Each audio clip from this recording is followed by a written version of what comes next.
Welcome to episode 1 of the Blind Exorcist podcast. Thank you for listening.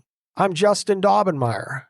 I go by Justin D, and I am blind, and I am an exorcist. So I wanted to hop on here in episode 1 to share my story with you. So get ready. This is going to be cool, man. You're going to be interested in this. I guarantee you're going to listen to the end. Guaranteed. So I'm going to step through initially the normalcy of my life. Then I'm going to share how I became possessed. I'm going to share my exorcism with you. And finally, I'm going to share how I trained to become a certified exorcist. As you listen, you're going to hear me use the words demon and spirit interchangeably. So I just wanted to define what I mean by demon and spirit. They're the same thing. This is an evil, invisible being that comes inside of a person and possesses them. And when they are possessed, this evil being causes torment, emotional anguish, suffering, and so forth. So when you hear me say demon or spirit, this is what I'm referring to. Okay, setting that aside, exorcism. This has been stereotyped by Hollywood to be extremely powerful and something that you definitely don't want to mess with, right? So you got the Exorcist movie, and Hollywood's always got these movies out with the paranormal and the demons and all of these things that Hollywood makes evil seem invincible. Hollywood makes evil seem extremely powerful. Hollywood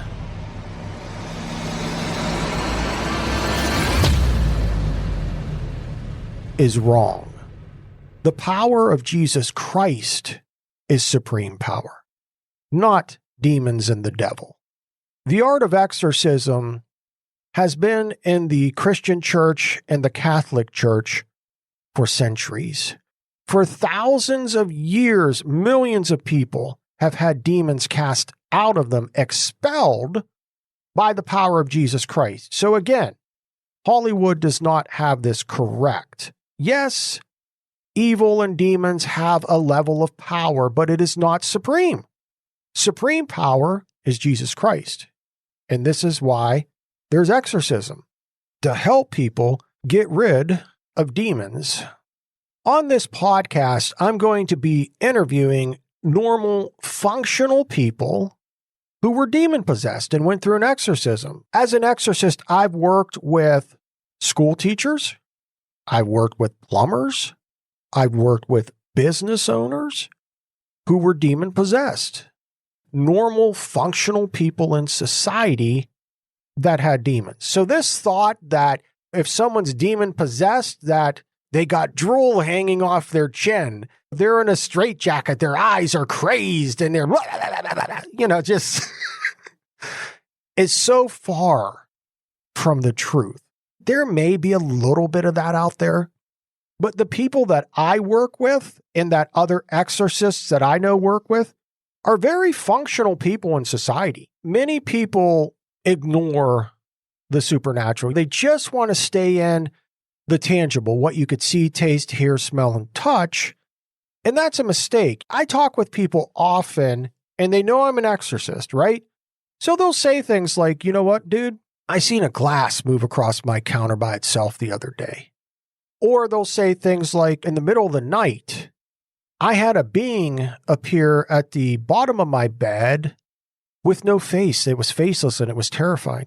I've had people say, I hear doors slam and I hear fingernails scratching down walls and things like this. Or I've woken up with scratch marks on me or bite marks. This is torment, man.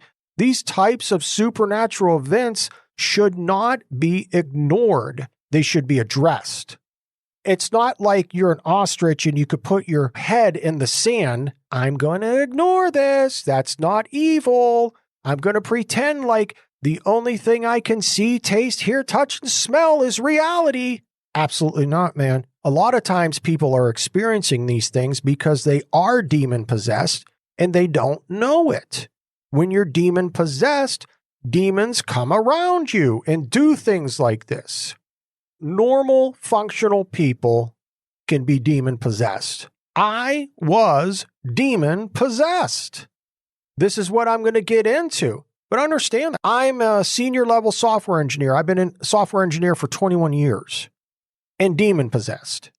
Okay? So this stereotype of crazy people, wash that away out of your mind. And let me get into my story here. And I want to step through the normalcy of my life so you can see that this bald, blind guy actually had quite a normal life. So I was born May 19th, 1972 in Youngstown, Ohio. In 1977, I became a type 1 diabetic. At that point, the doctors told me that I'd be lucky to live to be 40 years old. And that was true during that time. As of the recording of this podcast, I am 49 years old, baby. A survivor, a type 1 diabetic survivor. Thank God. So even though I was diabetic during my childhood, man, I was very athletic. I loved sports, man. I was always outside playing, running, doing everything I could do. Rarely inside. I was basically this blue-collar kid being raised in America, living a pretty normal life. At 16 years old, I got my license, loved driving, started dating, and was very extroverted. Still am extroverted, as if you can't tell that, right? So I was always going to parties. I was always the life of the party, talking to everyone and always visiting friends. So just very active, very extroverted. But at about 16 and a half years old, my eyes started bothering me. So I went to an optometrist. And at this visitation, the optometrist told me that I had diabetic retinopathy and I had a 90% chance of going blind. At that point, they sent me to the Cleveland Clinic Foundation. This is the late 80s, probably 1988. And for a year, I went through laser treatments where they cauterized the back of my eyes where they were bleeding. And eventually I was blinded from the laser. I had a license for 1 year. I drove for a year. And at 17 years old, I'm completely 100% blind and now a minority. Drastic change for a young child to go through. So I took a few years to adjust to this, and eventually I started university as a blind student. And initially I was there 2.5 years as a social work major. My original plans were to get into counseling. Halfway through that degree, I changed to computer programming to be more marketable as a blind person. I left social work to become a computer programmer, graduated with a computer programming degree. And during my university time, I met my wife. We were married and have 4 beautiful children. And after 15 years of marriage, she wanted a divorce, so I had to work through that. And I've been a software engineer for 21 years. It's been a good go, man. So really, if you look at this as a whole, this looks pretty normal. There's nothing sticking out here that says, oh my God, this dude's got demons. He's raised with a father and a mother in a Christian home, and childhood seems to be normal from the outside, and he gets married, he's got a college degree, he gets divorced, he has 4 kids, he's raising them, he's got a home. Again, I look like this normal American Western guy. Everything pretty much lines up as normal. So let me now tell you how I became demon possessed. As I share this segment with you, I'm commonly going to use this phrase of picking up. And what I mean by picking up is that I interact with something that puts another demon inside of me and further deepens my possession. So you'll hear me say things like, I picked up another demon here, or I picked up another demon doing this. Again, that means that by interacting or participating in something, a demon came inside of me, further deepening my possession. Now, at the time, I had no clue this was happening at all, but I would find this out during my exorcism, which I'll get into later. So let me step into how I became demon possessed. At 7 years old, I'm sitting in church with my parents. There's this visiting minister preaching, sharing a message in front of the church. And pretty much halfway through his sermon, he looks at me and points. God is going to use you to bring emotional healing and exorcism to many people. He's saying this to me at 7 years old as though he's hearing this from God. But this is a huge threat, man. I'm convinced that the devil heard this and it got his attention. And furthermore, I'm convinced I was targeted because of this. Here's why I say that. Right after, I'm talking shortly after being told this in church, at 7 years old, I was molested. Now, if you've ever been molested, unfortunately, you got demons. So it's just so common. Anybody that I work with that's been molested or raped or incested, they got demons. So at 7 years old, I'm molested. And when I was molested, it was by a neighborhood boy. And when I was molested, something entered me. I tangibly changed. I will never forget this. As soon as I was molested, I walked out to the street and started saying, I have to find drugs. Imagine this, man.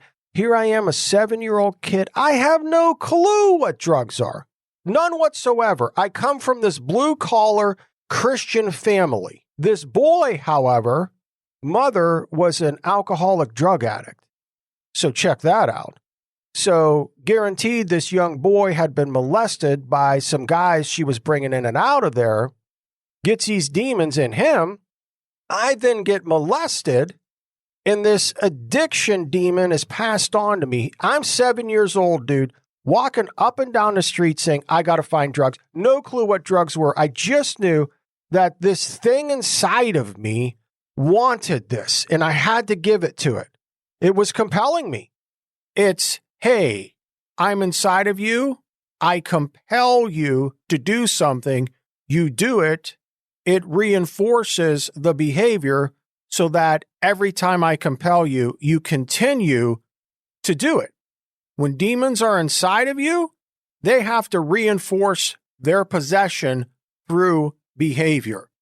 Shortly after that, again, I'm playing with this young boy, and we're in his grandparents' garage. He would be dropped off by the mom because she couldn't take care of him because of being addicted to drugs and alcoholism and all this. So oftentimes the grandparents would have this boy watching him.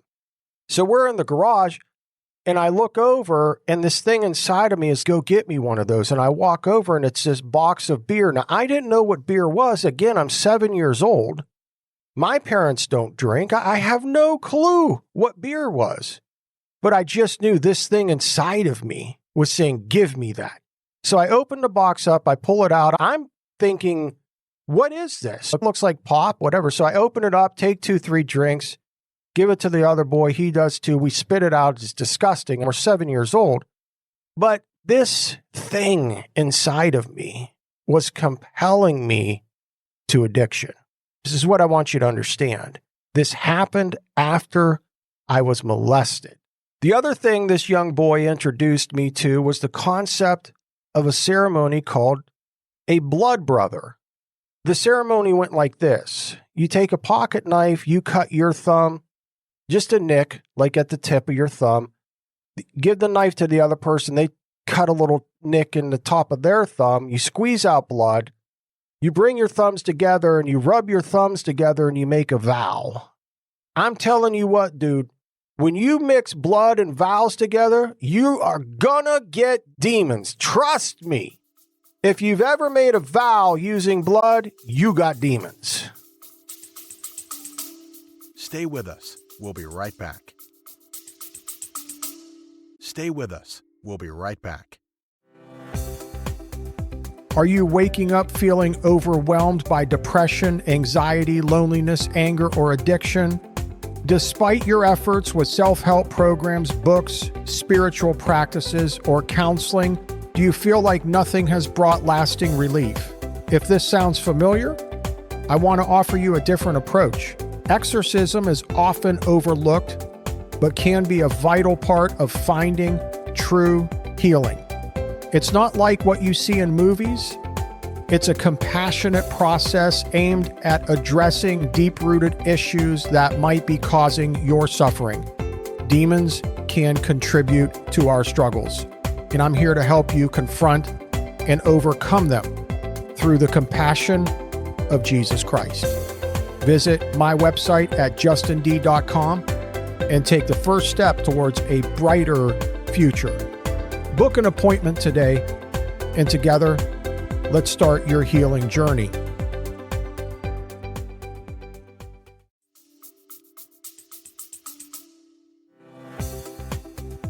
Are you waking up feeling overwhelmed by depression, anxiety, loneliness, anger, or addiction?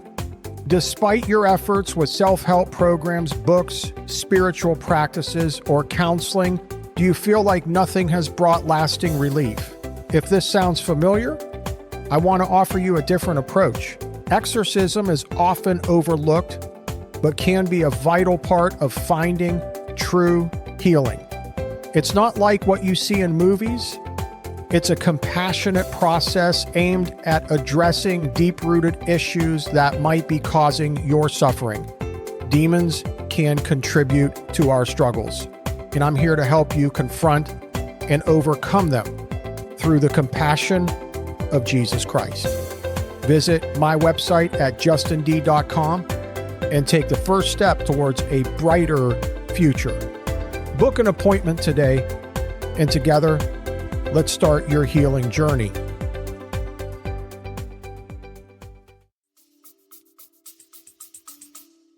So we're smearing our bloody thumbs together and we're making this vow. I got your back, you got mine till the day we die, and so forth.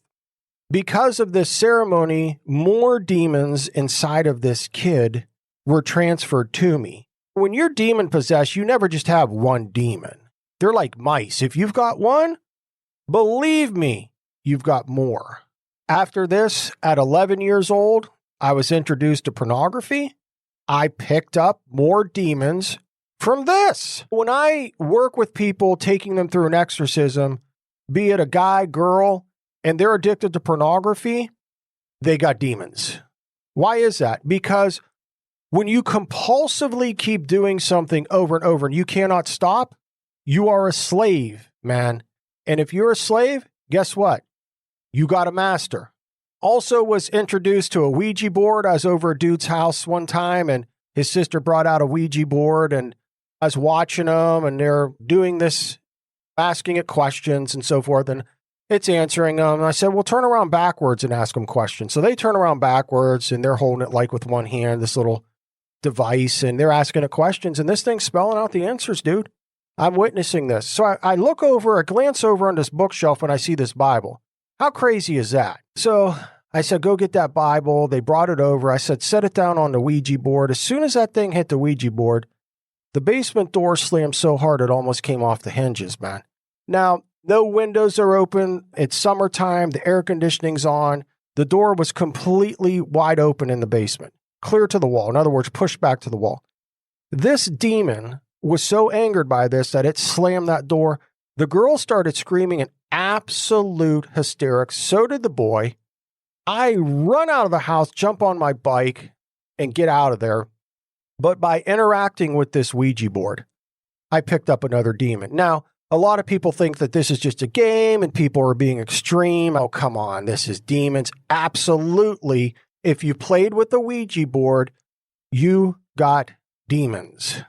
So another time, I'm in a basement. Why's everything got to happen in a basement? Ooh, let's go down to the creepy, evil, demon-infested basement and play with evil.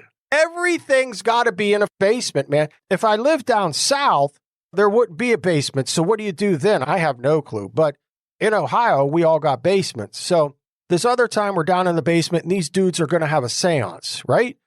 So they're going to get in contact with the dead grandfather. Who does that? A lot of people. But anyhow, they light the candle and they're sitting there conjuring what they think is the grandfather. And they're getting in contact with the spirit. The candle is flickering and I'm just observing. I am not participating.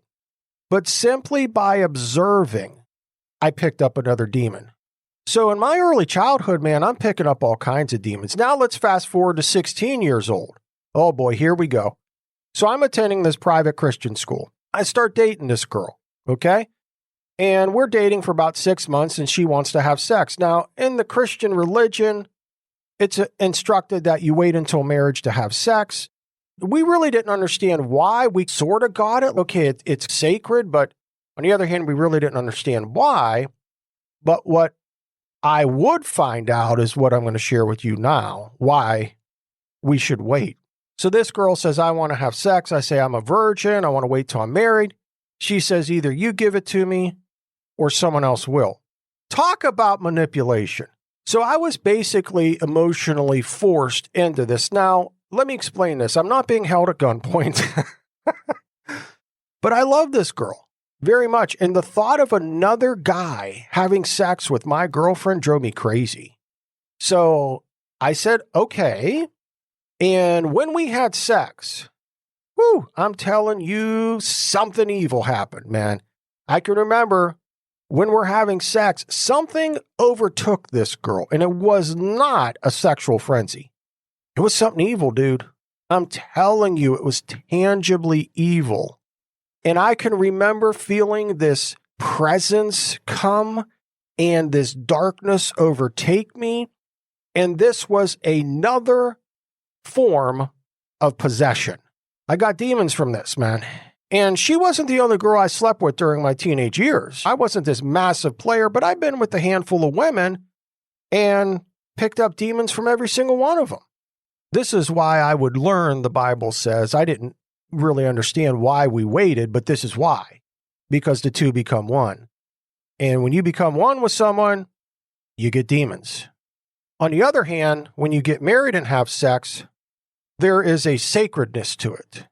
So I'm picking up these demons through my childhood, through my early teen years, and I'm not going to get into everything I interacted with, but there was more than even this. That some of it I was ignorantly interacting with. Other things I understood what it was and I shouldn't have been doing it. It was a mixture. But nevertheless, I'm demon possessed. Understand that a lot of these things that I'm sharing with you, and again, it's not everything. They're very common in society and even encouraged and looked at as fun and a good time and woohoo, we're going to go out and have a good time and get loaded with demons.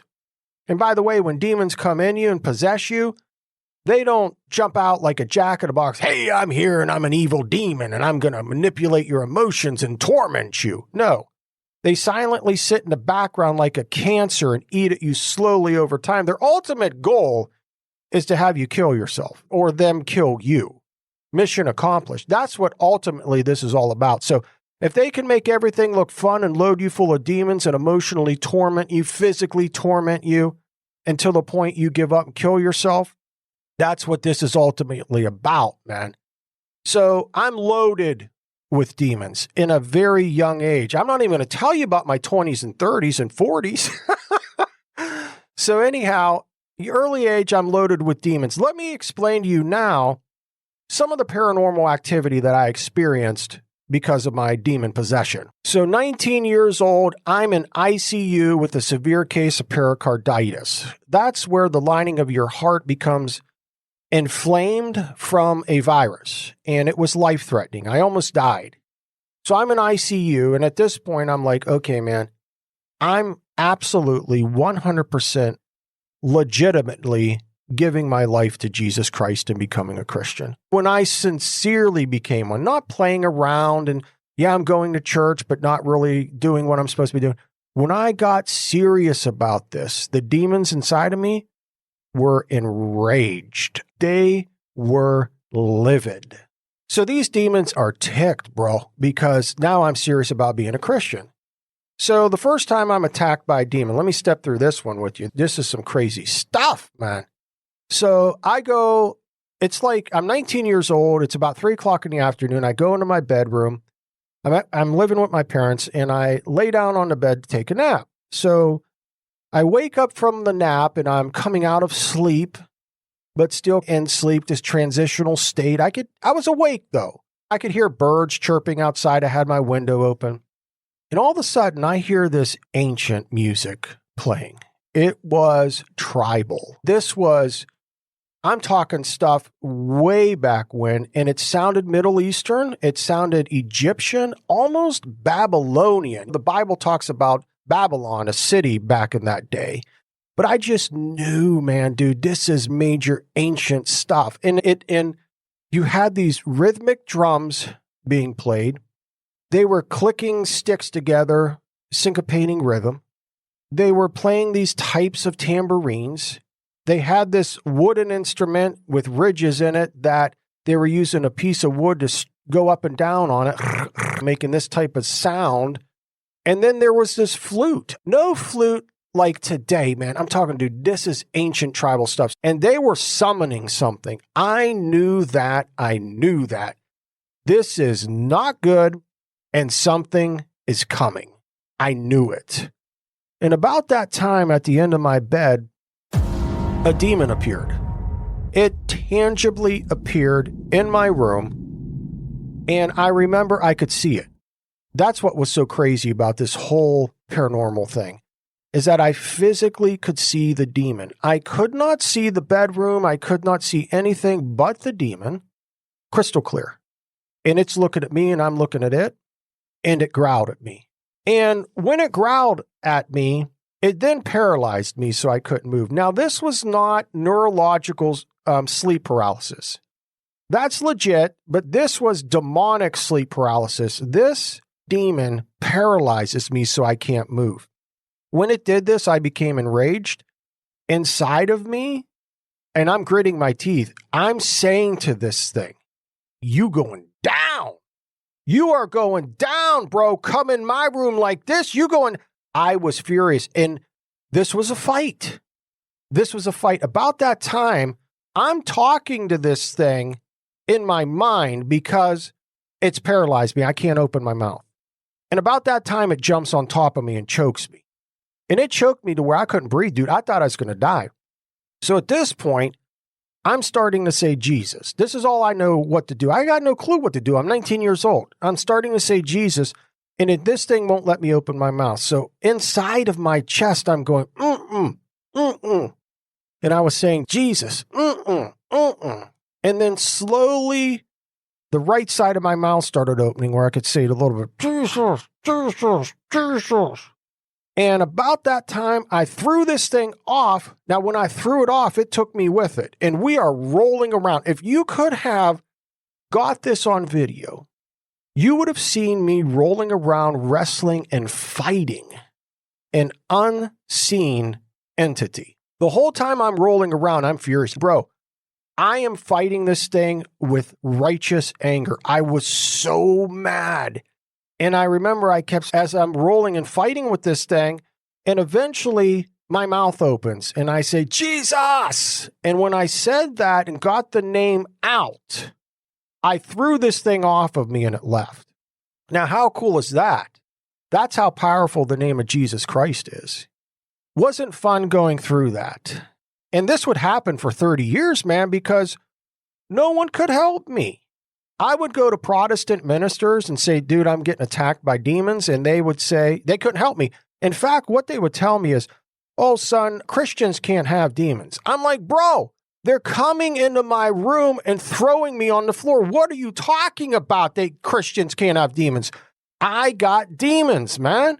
Help me. They couldn't help me because they didn't believe that Christians could have demons. Could not find help, man. And so anyhow, the attacks continued. I remember another time I was sleeping at night and a succubus spirit came into my bedroom. Now, if you don't know what a succubus spirit is, good for you. That's a good thing. But basically, it is a female sex spirit. The flip side to that is incubus, which is a male sex spirit. And these spirits are dirty and nasty. And they're all about violating you sexually, typically in your sleep. So I'm sleeping. This succubus spirit comes in, and I'm going to be very explicit here, okay? Very explicit. This succubus spirit comes in. It also paralyzes me. I'm in demonic sleep paralysis. I can't move. It pulls my underwear down to my knees. Okay. And then it straddles me and performs 69 on me. And there's nothing I can do because I'm under demonic sleep paralysis. I can't even move. It's violating me and there's nothing I can do. This is not pleasurable. If you're a dude listening to this thing and, oh yeah, but trust me, bro, this is not pleasurable in any way. This is demonic violation. And again, I was furious. I'm saying Jesus, and eventually I get Jesus out and I throw this thing off me, saying the name of Jesus, and it leaves.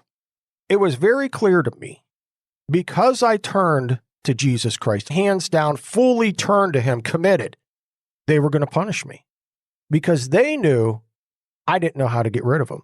So these attacks went on, man. I can remember that demons would physically walk up to me and stand about a foot away from me. The presence of this demon would be so apparent that the hair on my arms and on my neck would perfectly stand up. I'd have goosebumps all over my body. And I would turn to this thing. And I was shaking, but I was not going to show fear. And I would turn and look at this thing eye to eye. Now, this I could not see. I could sense. And again, sensing something is torment. I would sense this thing and I would say, I'm not afraid of you. I'm not afraid of you because I have Jesus Christ and his power is greater than you. And I would stand off to this thing until eventually it would subside and go away. But it was torment. And these things would torment me like this for 30 years, off and on. It wasn't every single day, but it was often enough. Dude, my sleep patterns completely changed because of these attacks. As you can imagine, when your sleep's interrupted like that, you're not just going to fall back to sleep. Started experiencing insomnia. The anxiety that I had was off the charts. I tried every anxiety med. Nothing would help. This went on for a very long time, man. And I remember a friend of mine, Bill, he just got back from Japan. He was a missionary. And I'm about 21 years old, and Bill's back from a mission trip, and he's in my basement. While he was over there, he witnessed exorcisms happening in a Protestant church. Many people were having demons cast out, and he got a book from the guy performing the exorcisms and read it. So he's really not had any formal exorcist training, and he's read one book, and I'm explaining all this torment I'm going through. He says to me, have you ever broken an ungodly soul tie? I never even heard of such a thing. I said, bro, what are you talking about, an ungodly soul tie?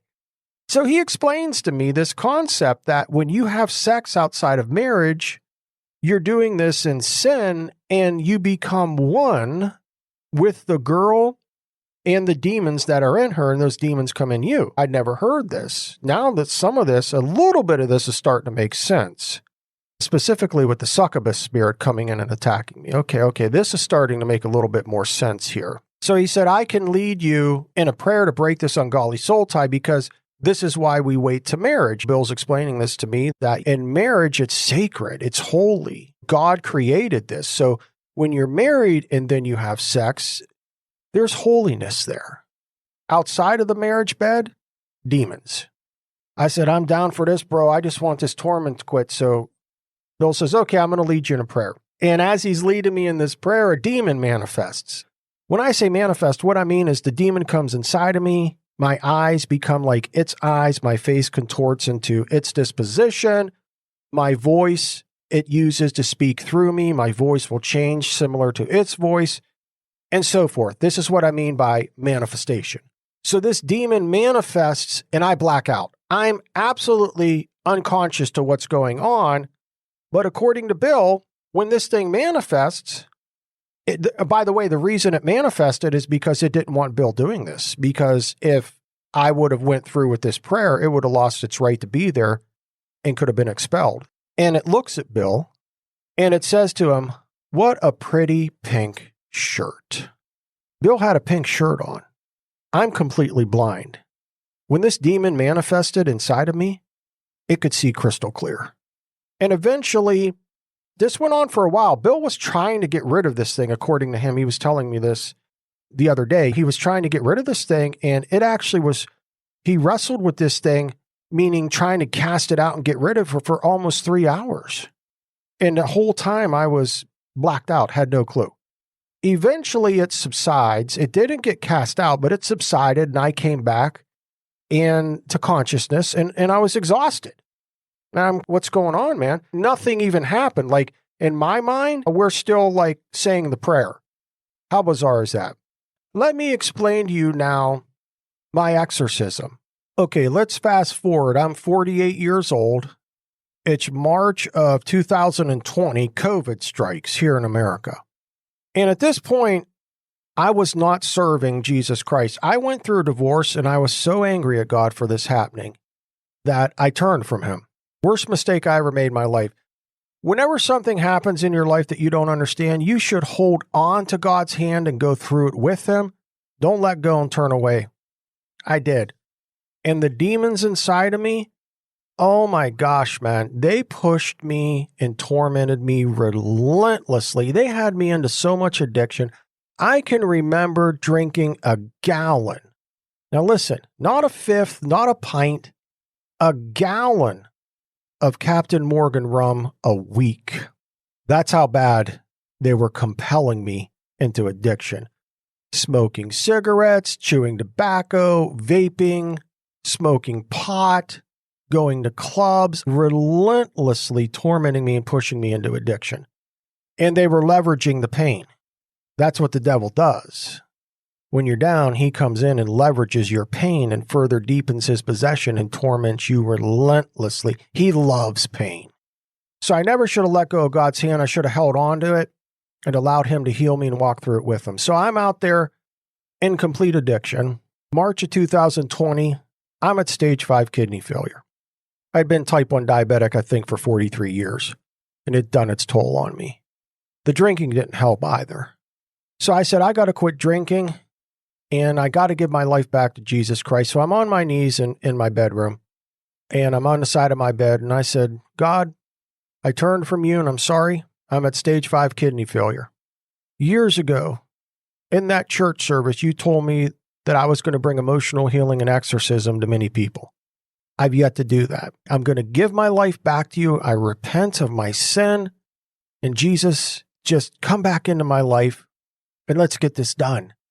I can't do this, though, God. If I'm on dialysis, I don't have the strength. I'm completely exhausted. I can barely function now at stage 5 kidney failure. So could you please heal my kidneys or bring me a donor so I can be transplanted so that I can get this done for you? And I promise you, God, if you get me a kidney, I will become an exorcist.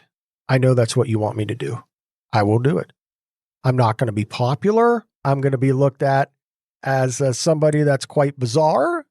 But I'm not doing this for publicity, God. I'm doing it for you. So if you can get me a transplant or heal my kidney, let's do it.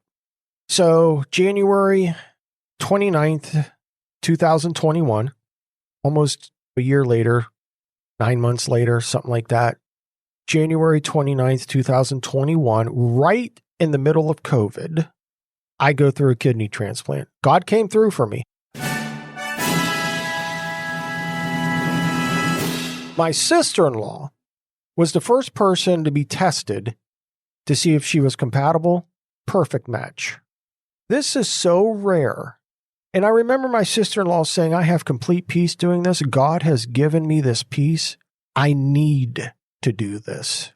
The hand of God was all over this, and the people in our lives knew it. They didn't know at that time why God was doing this.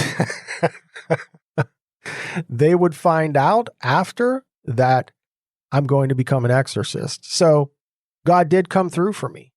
And this is one of the main reasons I'm an exorcist today. I'll get into this a little bit later, but just understand that March of 2020, I rededicate my life to Jesus Christ and promise to him I'll become an exorcist.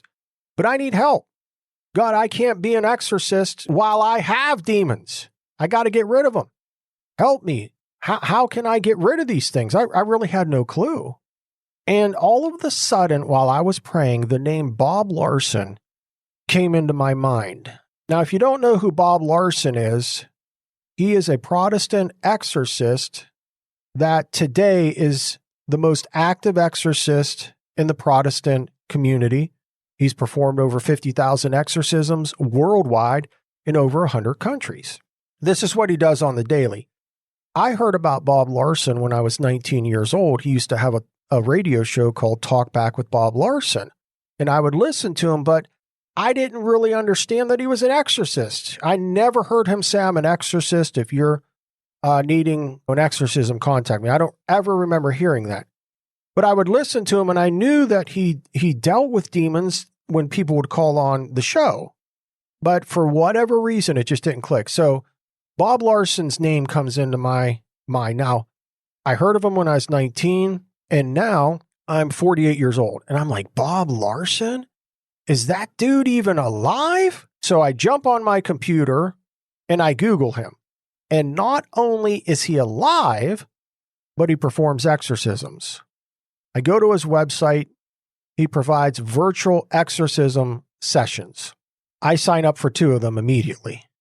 Next thing, I'm on Skype with Dr. Larson sitting across from him. He's out in Arizona. I'm in Ohio. And this was the start of a 14-month exorcism that I went through with him. Pretty much weekly, sometimes bi-weekly. The first thing that Larson wanted to do was start breaking curses on my life. Ancestral curses from my ancestors. This was a new concept to me. I'd never heard of it. So he explained this to me, that my father's German, my mother's Irish. All through their family history, there has been many evil acts committed. When someone commits an evil act, it opens up the family to demons. And demons not only enter that person that committed the act, but they're passed on generation after generation. We can actually see this concept with drug addiction or even alcoholism. In today's times, they say it's genetic and they have an illness, but from a exorcism perspective, it's a curse. It's a demonic curse. Somehow something opened that family up, and we can see it passed down from generation to generation. So Larson began to lead me in very specific prayers to break these ancient curses that were on my life. And when I would be led in these specific prayers, demons would manifest. Larson would interrogate them to see how they entered me, and then he would expel them. So curse breaking was a lot of my exorcism process. It was not the only thing that I went through. There was a lot more past that. I mean, keep in mind, the first exorcism I ever went through, I was 48 years old. So I had, 40 some years of opening doors, entry points for demons. Let me explain to you now some of the benefits that I received from going through an exorcism. Number 1, the crippling anxiety that I had for the majority of my life, that no anxiety medication could even help, 100% gone, as if I've never had it. I have no more anxiety whatsoever. Wonderful freedom. This is because the anxiety that I had was demon-induced. Now, I'm not saying that every single person with anxiety has it from demons. I'm not saying that. People can have anxiety from it genetically being passed on to them through parents and so forth, but that was not the case for me. Mine was demon-induced. So when the demons were expelled, so was the anxiety. Thank God. No anxiety whatsoever. Another huge benefit, every single addiction that I had, 100% instantly stopped. Remember at 7 years old when I was molested and I had that addiction come into me? That was expelled. And when it was expelled, and it wasn't just one demon, by the way. Remember what I said, they're like mice. You get one, you get a lot more than just one. So it's an involved process to get rid of them. But when they were cast out, when they were expelled, all of my addictions quit. Every single one of them. The alcoholism doesn't even faze me, man. No craving for it. I can be around it. Doesn't even interest me. Another addiction that I really struggled with, this is another one I'll tell you about, is binge eating disorder. I would have this come on me very quickly, out of the blue, and I would go and binge eat food uncontrollably. I could not stop. It was as though I was in a trance. And I could remember sitting down and eating like 3,000 calories in one sitting. And after I would eat those, then I'd have to go work out for 2.5 hours to burn off the calories. Otherwise, I was going to weigh 500 pounds. And this went on for years. Interesting to note that it would come on me quickly. That was a demon. I would enter into a trance-like state. That is a symptom of possession. I would uncontrollably eat. I had no control over it whatsoever. Again, demon possession, driving that addiction. The other benefit, when I lay my head on the pillow, I am out like a light. Complete peace, tranquil peace, a quiet mind, no more racing thoughts keeping me up, racing, gone. You know how wonderful this is? The quality of my life has drastically increased. Often people try to find peace through hours of meditation. My mind is just quiet because the demons causing the restlessness were expelled. Awesome benefits of going through an exorcism. All areas of my life, body, mind, spirit, 100% improved by going through an exorcism. So the question you're probably wondering at this point, how did I become an exorcist? Since I received such amazing results from working with Larson, I absolutely wasn't going to reinvent the wheel. I'm going to use what worked, right? So I was going to learn from Larson himself. His techniques, his strategies absolutely expelled the demons out of me, and I have such tangible results that I want to reproduce it. I want to learn it. And so this is what I did. I said, I'm going to commit to learning Larson's strategies and techniques for exorcism. Halfway through my exorcism, Larson encouraged me to enroll in his International School of Exorcism. This is a university-style teaching platform where Larson offers 40 courses for you to take to become certified. This is very academic. It's clinical. I was very impressed with it. It was as though I was sitting in university. That's what was so cool about this. It wasn't a kind of some religious preacher. This was very academic, and it appealed to me because I'd been through university. So I took 40 courses at the university there, the International School of Exorcism, and received my certification. After this, I started meeting twice a month with North American exorcists who had also been trained by Larson. Each of these exorcists have been doing this for 10 to 20 years, so they have tons of experience. There were like 12 to 15 of them. I still meet with them, and they helped me substantially because they do it on the daily. So they are training, schooling, ramping me up. I get all kinds of help from these guys. After all this training, I started performing my own exorcisms with people, and I do this over Skype or Zoom. And the people that I've worked with have had wonderful freedom. And it is so awesome and a privilege and an honor to serve these people through the power of Jesus Christ and get them freed so that the torment can stop. Let me just share a few final thoughts with you. If you're hearing this exorcism, demon possession thing for the first time, or maybe you've heard it before, you're probably a little bit intimidated by it. And I get that. This can be intimidating based on what you've seen from Hollywood, putting that fear in you and on everything else. But this could be a possibility for you and for your freedom. There's a reason that if you're demon possessed, that the demons within you put fear, torment on you about exorcism. They don't want expelled. So they put horrendous amounts of fear on you about exorcism. What you're going to get is freed, a quiet mind, and peace. And they know this. They don't want expelled. The other thing I'd like to share with you for food for thought, not everything's bipolar disorder. Not everything's depression. Not everything's anxiety. Sometimes it's demon possession, and these symptoms that you experience are demon-induced. With that said, I'm all about psychology, psychiatry, and counseling. I think it's extremely important.